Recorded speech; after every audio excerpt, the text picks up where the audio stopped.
Welcome to the coolest stuff on the planet. Hey everybody, I'm Matt, and this is my co-host Rachel. Hello.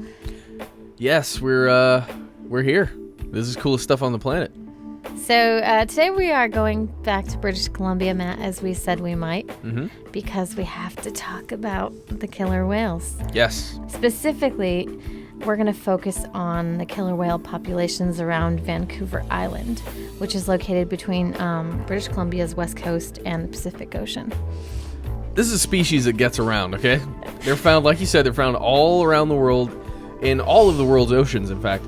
And they're the second most widely distributed mammal after humans. I didn't know that. That's surprising. And they are a mammal. Not a fish. That's important to know, yes. So, Matt, fun fact about killer whales. Killer whales are not whales, in fact, as you might know or might not know, but they are dolphins. The biggest dolphins on the planet. They're huge. I wonder why we call them killer whales still, knowing that they are not whales. Fact. When their babies are born, orcas are pink and black instead of the usual black and white, or white and black. This has to do with blood vessels, and it will fade over time. Yeah, I thought that was interesting. This is true. Surprising fact. And if you've seen pictures, it's pretty interesting with their little pinkish spots. They're so cute.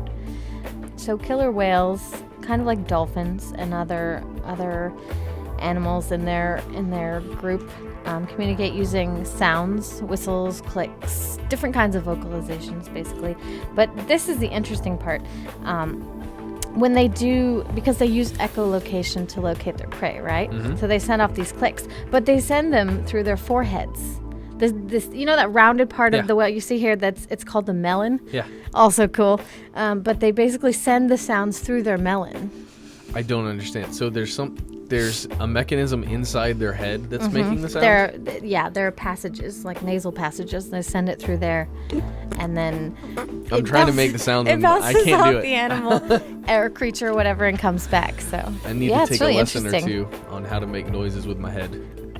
All right, that's an awesome fact. Thank you, Rachel. You're welcome. Vancouver Island has a large concentration of killer whale or orca communities that frequent its waters.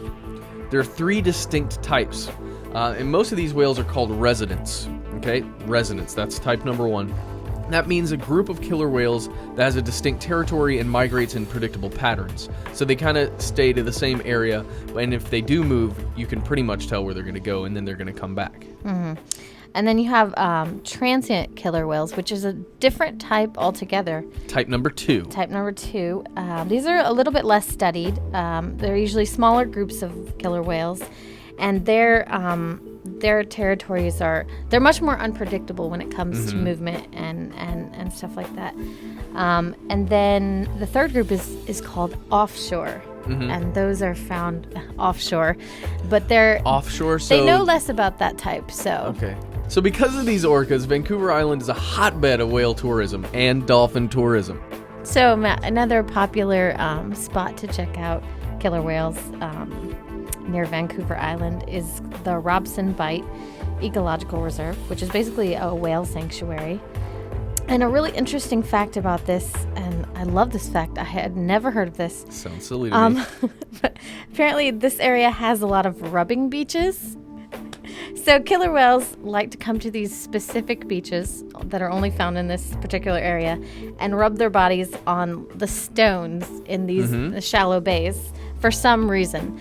And because scientists they don't itch, know. That's why. They don't know. Yeah, maybe they're really itchy or, apparently killer whales have really sensitive skin and they like to rub themselves on stuff. So. Oh dear. Oh dear. So who knows why they do it?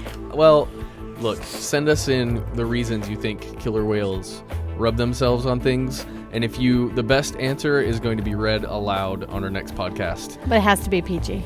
Well, guys, that's the end of the show. Thanks for sticking around.